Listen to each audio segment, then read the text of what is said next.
कर्मचारियों पेंशनर्स को बड़ी खुशखबरी आ रही है, जिसमें कर्मचारियों पेंशनर्स के 18 माह का जो डीए एरियर है रोक दिया गया था, उसके भुगतान के आदेश जारी हो चुके हैं। साथियों, आइए आदेश का अध्ययन कर लेते हैं विस्तार से। उससे पहले अभी तक आपने हमारे यूट्यूब चैनल को सब्सक्राइब नहीं किया तो यूट्यूब चैनल को सब्सक्राइब कर दीजिएगा, ताकि आप लोगों को भी कर्मचारियों पेंशनर्स से जुड़ी तमाम बड़ी खबरें मिलती रहें समय से। तो हेलो दोस्तों, यहाँ पर आप लोग देख सकते हैं आदेश जारी हो चुके हैं, जो कि यहाँ पर डीएडीआर को लेकर है। कोविड-19 18 माह का जो बकाया डीएडीआर था, ये आप लोगों को यह आदेश पूरा का पूरा हिंदी में दिखाने वाले हैं।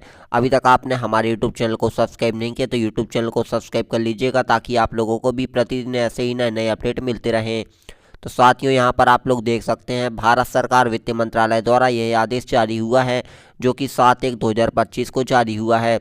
साथियों, यहाँ पर आप लोग इसका विषय देख सकते हैं। यहाँ पर 1/1/2020 से 30/6/2021 की अवधि तक जमा हुए महंगाई भत्ते की बकाया राशि जारी करने के संबंध में आदेश जारी हुआ है। साथियों, कृपया वित्त मंत्रालय को संबोधित अपने पत्र क्रमांक संख्या AICGGPA 23242 दिनांक 16/12/2024 के संदर्भ में यहाँ पर आप लोग देखिएगा, जो उपयुक्त विषय पर व्यय विभाग की यहाँ पर DOE के यहाँ पर EBB अनुसार यहाँ पर 20/12/2024 को प्राप्त हुआ है। इस आदेश में बताया गया है, आप लोग यहाँ पर बिल्कुल ध्यान से देखते चलिएगा। संदर्भ में बताया गया है कि केंद्र सरकार के कर्मचारियों पेंशन भोगियों को यहाँ पर 1/1/2020 से 1/7/2020 और 1/1/2021 से डीएडीआर की 3 किस्तों को फ्रीज करने का निर्णय कोविड-19 के संदर्भ में लिया गया था, जिसके आर्थिक व्यय उत्पन्न हुआ था, जिससे सरकारी वित्त पर जो है दबाव बना हुआ था। चूँकि 2020 में महामारी के प्रतिकूल वित्तीय प्रभाव और सरकारी द्वारा यहाँ पर किए गए कल्याणकारी उपायों के वित्तीय पोषण का वित्तीय वर्ष 2020-21 से जो है परे राजकोषीय प्रभाव था, इसलिए डीएडीआर का बकाया भुगतान करना संभव नहीं माना गया। सरकार ने इस मामले में 23/4/2020 और 20/7/2021 के कार्यकाल ज्ञापन के माध्यम से अपना जो रुख है पहले ही स्पष्ट कर दिया था। यही बात NCJCM के अध्यक्ष को दिनांक 27/9/2022 को पत्र द्वारा तथा 6 अगस्त 2024 को उत्तर दिए जाए गए राज्यसभा अंतरांकित एवं प्रश्न संख्या 1685 के उत्तर में यहाँ पर जो है दोहराई गई है। साथियों, संलग्न जैसा कि ऊपर बताया गया है, आई होप आप लोगों को यहाँ पर समस्त अपडेट पता चल रही होगी। इसके साथ ही यह जो आदेश है ST सिंह भारत सरकार के अवर सचिव द्वारा जारी किया गया है।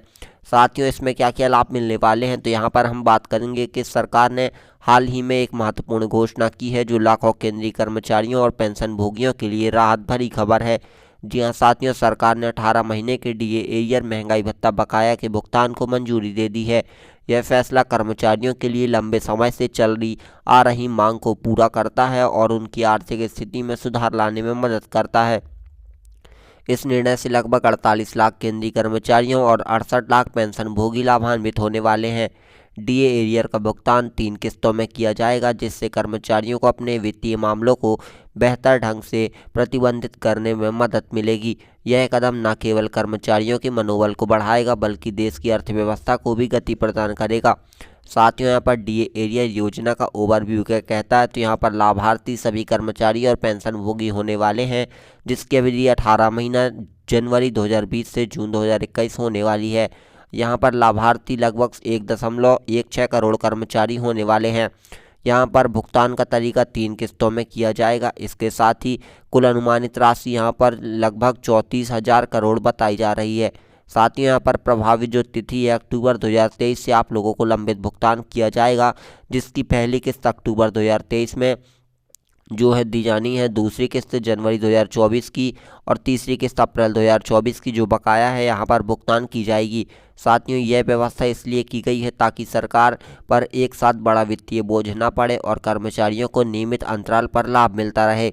साथियों, यहाँ पर डीए एरियर की गणना किस प्रकार की जाएगी, तो यहाँ पर आप लोग देखिएगा, डीए एरियर की गणना एक जटिल प्रक्रिया है जो कई कारकों पर निर्भर करती है, जैसे कि मूल वेतन, कर्मचारियों का बेसिक पे, यहाँ पर डीए की दर कितनी है, समय समय पर घोषित डीए प्रतिशत है, और यहाँ पर जो अवधि है, जिस अवधि के लिए डीए एरियर तय है। साथियों, इसकी जो गणना का सूत्र है यहाँ पर आप लोग देखिएगा, डीए एरियर अगर हम लोग को निकालना है तो मूल वेतन में हमको डीए का प्रतिशत गुणा करना पड़ेगा और इसकी जो अवधि है कितने महीने में लागू हुआ उसका भी इंटू करना पड़ेगा, तब हम जाकर डीए एरियर को यहाँ पर कैलकुलेट कर पाएंगे। साथियों यहाँ पर आई होप समस्त जानकारी पसंद आई होगी। तो यहाँ पर जो है आप लोगों को यहाँ पर 18 महीने का जो बकाया डीएडीआर है उसके आदेश वित्त मंत्रालय द्वारा जारी कर दिए गए हैं। आज की वीडियो में इतना ही, मिलते हैं एक और नई अपडेट के साथ, तब तक के लिए धन्यवाद। Thank you for watching.